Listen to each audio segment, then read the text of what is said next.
बीजापोरगदेक्षुकार्मुकुलसच्चक्राब्जपाशोत्पलवीहग्रस्वविशानरत्नकलशप्रोज्जत्कराम्भोरुः ध्येयो वल्लभया सपद्मकतया सृष्टोज्ज्वलत्पूषया विश्वोत्पत्तिविपत्तिसंस्थितकरो विघ्नो विशिष्टार्थदः। ఈ విశ్వాసనామ సంవత్సరానికి అధిపతి గణపతి. ఆ గణపతి ప్రథమ పూజనీయుడు. ఈ సంవత్సరంలో మనకు వచ్చేటువంటి ముఖ్యంగా మకర సంక్రమణం, అలాగే షట్తిల ఏకాదశి అనేది కూడా ఒకే రోజు యాదృచ్ఛికంగా కలిసి వచ్చాయి. మొట్టమొదట ఏకాదశి గురించి కనుక మనం తెలుసుకోవాలంటే అనేక ఏకాదశులు ఉన్నాయి. ఇందులో తిల అనేటువంటి శబ్దం ఉంది కనుక నువ్వులు విష్ణు ప్రీతికరమైనవి.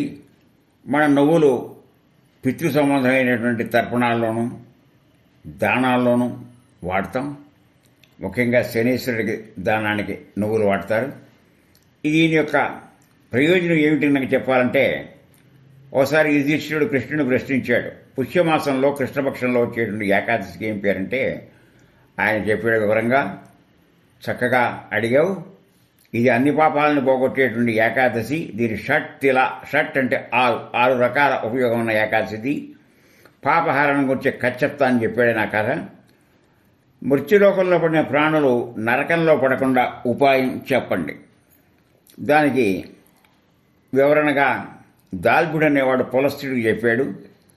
పుష్యమాసం రాగానే స్నానం చేసి కామ క్రోధ లోభ మద మాత్సర్యాలను విసర్జించి ఇంద్రియ నిగ్రహం కలిగి భగవంతుని ధ్యానిస్తూ నీళ్లతో కాళ్ళు కడుగుని ఆవు పేడను పోగు చేసి నువ్వులు పత్తి కలిపి 108 పిడకలు చేయాలి. నువ్వులతో పిడకలు.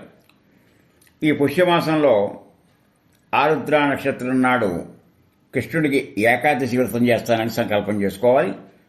ఒక్కొక్క సంవత్సరం ఆరుద్ర నక్షత్రం కలవచ్చు, కలగవచ్చు, ఏదైనా వివరణ అది. చక్కగా స్నానం చేసి పవిత్రమైన మనసుతో మహావిష్ణువుని పూజించాలి. మహావిష్ణువు నామోచ్చరణ చేయుచు రాత్రంతా జాగారం చేయాలి. మనకి ఏకాదశి వస్తుంది తెలుసు కదా. దశమి, ఏకాదశి, ద్వాదశి త్రివారం ఉపవాసం అంటే చేరుగా జాగరణ చేయడం. దశమి రాత్రి ఉపవాసం, ఏకాదశి పూర్తి ఉపవాసం. ద్వాదశి నాడు ఉదయం బ్రాహ్మణుడికి పెట్టుకున్న తర్వాత అప్పుడు మనం ఈ వ్రత సమాప్తం అవుతుంది. అందువల్ల ధూపదీప నైవేద్యాలతో రాత్రి జాగారం చేస్తూ హోమం చేయాలి. చందనం, కర్పూరం, కొబ్బరికాయ, గుమ్మడికాయ, దెబ్బకాయలు వాడాలి. ఈ వస్తువులు లభించని ఎడలా 100 ఒక్కలు తీసుకొచ్చి దాని ద్వారా పూజ చేయొచ్చు. అయితే అర్ఘ్యం ఇచ్చేటప్పుడు ఒక శ్లోకం ఉంది. కృష్ణ కృష్ణ కృపాలస్త్వమగీయతీనాం గతిర్భవ సంసారార్ణవమగ్నానాం ప్రసీద పురుషోత్తమం. నమస్తే పుండరీకాక్ష నమస్తే విశ్వభావన సుబ్రహ్మణ్య నమస్తేస్తు మహాపూరుష పూర్వజా. గృహాణార్ఘ్యం మయా దత్తం లక్ష్యాసహ జగత్పతే. ఆ కృష్ణుడి యొక్క నామస్మరణ చేస్తూ సంసారం అనేటువంటి ఈ యొక్క మహారణ్యాన్ని దాటడానికి పుండరీకాక్షుడు అక్కడే మనకి ఇది. అలాగే సుబ్రహ్మణ్యుడు అనేటువంటి మహాపురుషుడు, సుబ్రహ్మణ్యుడి చక్కటి బ్రాహ్మడు అనే భావంలో ఆయన ఆశ్రయించాలి. ఈ సంసారంలో మునిగిపోయాయి స్వామి, మాకు దయ చూపించు విశ్వభావన. అందరికంటే పూర్వుడివి ఆయన ఓ సుబ్రహ్మణ్య మమ్మల్ని గడిగెత్తని చెప్పాలి. మనం చెప్పే విషయం కాదు ఇది. పద్మపురాణం ఉత్తరాఖండంలో ఉంది ఇది. తర్వాత బ్రాహ్మణుని పూజ చేయాలి. నీళ్లకుండ, గొడుగు, చెప్పులు మరియు వస్త్రదానం చేయాలి. దానం చేసేటప్పుడు ఆ దాన గ్రహీతని కృష్ణుడిగా భావించాలి. అప్పుడు నాపై ప్రసన్నుడు అని చెప్పాలి. శక్తిని అనుసరించి దానం చేయాలి.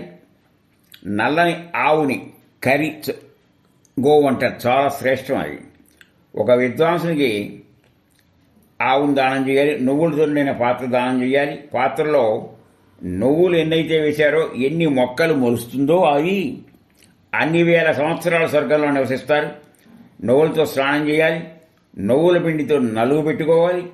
నువ్వులు వేసిన నీటిని తాగాలి. నువ్వులు దానం చేసి భోజనంలో నువ్వులు వాడాలి. నువ్వులతో పితృతర్పణ చేయాలి. ఇక్కడ షట్ 6 వచ్చాయో లేదో ఒక్కసారి లెక్క చూసుకోండి.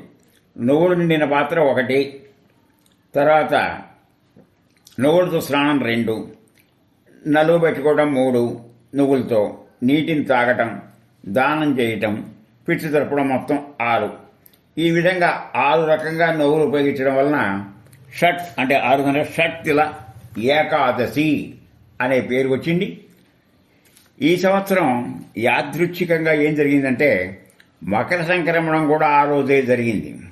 అందువల్ల మనకిచ్చినటువంటి 14వ తారీఖు ఈ సంవత్సరం బుధవారం మధ్యాహ్నం 2:40 సూర్య భగవానుడు వ్యాఘ్రవాహనరూఢుడై అంటే పులి మీద వస్తాడైన మకర రాశిలో ప్రవేశిస్తున్నాడు.